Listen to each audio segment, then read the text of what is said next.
Wait, what? Why is she leaving? What's going on? Why is she walking away?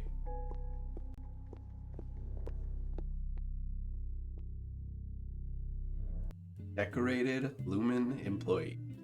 So, I wanted to bring another theory video today. This one is in regards to the most recent episode 3 of season 2. There was a lot to take away from in regards to the goat room and everything going on with Brienne of Tarth, or everything that could be happening with Mark's reintegration, which was very unexpected this early in the season. But instead in this video, I wanted to tackle how 2 of the potentially most intriguing scenes could be tied together narratively by the end of the series. And if you read the title, one of the primary scenes that sparked this theory was, why did Miss Cobel decide to leave when she was about to get everything she wanted? Now, that title wasn't just clickbait. Even though I do have a theory, I am very much looking for suggestions or ideas because most of what I'm going off of is conjecture. But either way, Cobel was in a place to make demands as a presumable non-Eagan. I know there's theories out there that she could be severed and actually related to the Eagans in some way. Point is, if that theory doesn't pan out, seemingly she was in a place as an administrative staff to make demands from the Eagans, and she wasn't even making demands. If you rewatch these scenes, Helena is always the one to present the olive branch. She is even the one who goes through Natalie and initiates a meeting with the board as soon as she meets with Cobel. Yet, as Cobel was walking towards everything she wanted, she walked away. A moment of realization happened upon her face.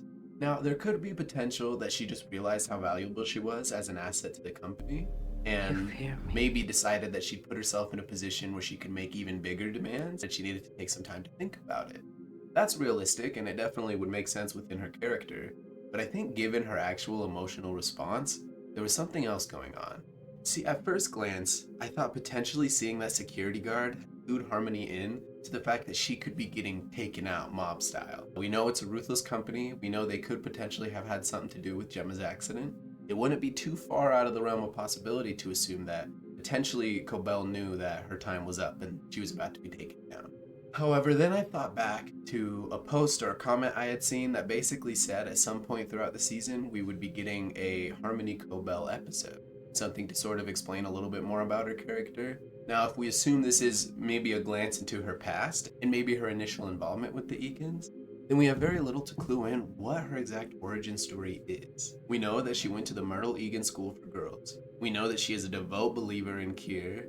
We know that she's a little bit weird when it comes to being in the outside world and obsessed with Mark, and a little bit stern and mean to Mark inside of the Lumen corporate, building.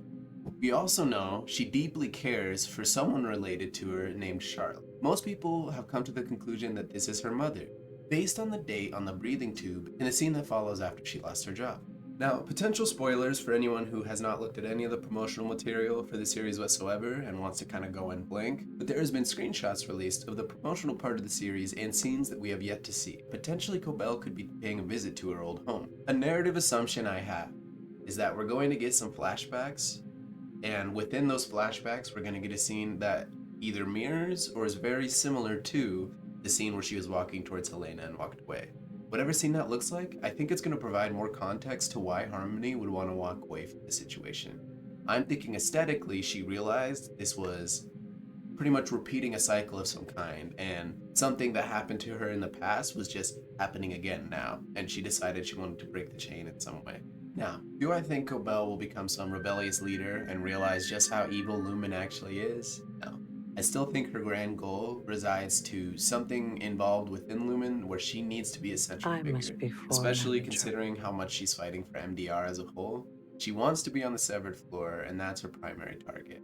However, if you check out the intro, it culminates in something that I would presume is pretty important to the story as a whole. What we get in Season 2's intro is actually an opening and folding of a storybook. And who's shining a light on this storybook and reading it? None other than a figure that looks very similar to Harmony Cobel. I don't think she'll be fighting against Lumen as a whole. I think she'll be an administrative staff fighting against the Eagans. And if she can somehow take control from the Eagan family or put them in a place where she has power over them, then she's going to be the main antagonist of the series. And I think she's already a little unhinged. The only things keeping her from doing things a little more extremely is just the fact that she works within Lumen and has to abide by certain policies.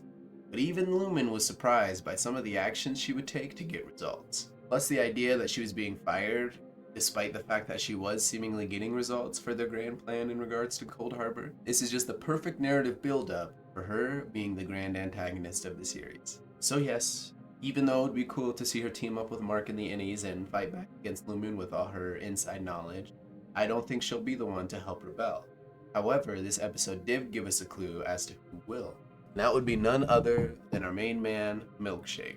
See, in one of my videos, my predictions videos actually, I assumed that Irving would be the one to fight back against Lumen, would be the spark that ignited all the Innies and whoever was needed to actually take Lumen down. I thought of the narrative irony that it would take to actually have Irving be the spark that takes it down, considering he was so dedicated. But now I'm realizing Irving has only been severed for a certain amount of time, and very much taught these ways of thinking from early on Innie age. However, another character, and already has proved their dedication in the context that we've seen so far, is Milchick. See, my same narrative basis for saying Irving would be the one to take down Lumen applies even greater to Milchick. Milchick will be the one to help take down Lumen. There's already been several scenes that kind of indicate he isn't necessarily as malicious as everybody else. Despite those cold motorcycle shots, I think he does care for the Innies or the primary policies of Lumen as a whole. You could tell he's genuinely shocked when Dylan bites him. You could tell he's genuinely offended when Mark calls him a rube. He seems to really care and respect the Innies' opinions in some way. He even goes as far as to tell Audi Mark that what Innie Mark did in the OTC event was actually very brave. Which, whether it was a manipulation tactic or not, is actively true. So we know at least in that moment he was being honest. Whether it was for some personal gain or not, we're unsure as of yet. But considering what's happened in episode 3, I think it's leaning towards one sip of this milkshake being the spark of the entire rebellion that takes down Lumen. And the scene I'm referring to, of course, is the scene where he is being congratulated for all of his hard work, which not only is the whole scene is seemingly a little rushed and not as big as a presentation you would assume it would be, considering the melon parties and the waffle parties they have for other employees. No, instead what Milchick gets for all his hard work is a solemn thank you, a solemn acknowledgement, and several pictures of painted Kier that we've seen throughout the series. Only thing is there's been a slight alteration for Milchick specifically, and that is that all the paintings of a presumably white Caucasian Kier are now black. What is that? Oh my. Lumen almost assuring themselves that Milchick would appreciate this alteration to such a vital figure within their company. And by the end of that sequence, we see even Milchick is rethinking some decisions, covering up the paintings as the scene cuts away. I didn't see it before now, but he has been easily built up narratively to be a character who decides to take down Lumen. This is essentially like if someone gave you a picture of Walt Disney while you were working at Disneyland, only now they are painted Asian and you are an Asian person, or any other race. Which clued me into a bigger theory. Is this not confirmation that Kier as a whole is a fictitious character within Lumen's history, and they don't actually have a Kier that ever existed in the first place, or whatever Kier did exist is nothing like what they've been presenting us as an audience, or the people of the Severance world? If they're willing to make huge alterations like this and expect people to just be okay with it, could this be confirmation that Kier is just a visual variable that Lumen uses as needed to present to whatever public or audience they need to get what they want? Everyone loves a great origin story, and it wouldn't be too far out of the realm of possibility. Again, a lot of things to take away from the recent episode, but my biggest things were the narrative elements being built up between Cobel becoming the grand antagonist and Milchick becoming the Mockingjay, and the grand theory that Kier does not exist, or has never existed as we've seen him portrayed so far. So again, while I do think narratively the character arcs are undeniable, the theory about Kier being fictitious as a whole is paper thin and conjecture at best. But I am curious to see what you guys think. If you guys have any idea about the story or where it could be headed, I would definitely like to hear it, especially considering Mark's already going through reintegration. And we already know how trippy reintegration was for PD. So we'll see what goes on with Mark. We're already off to a pretty interesting start with his reintegration. Anyways, thank you guys so much for watching. My reaction to the recent episode will be out soon. But otherwise, have a good rest of your days.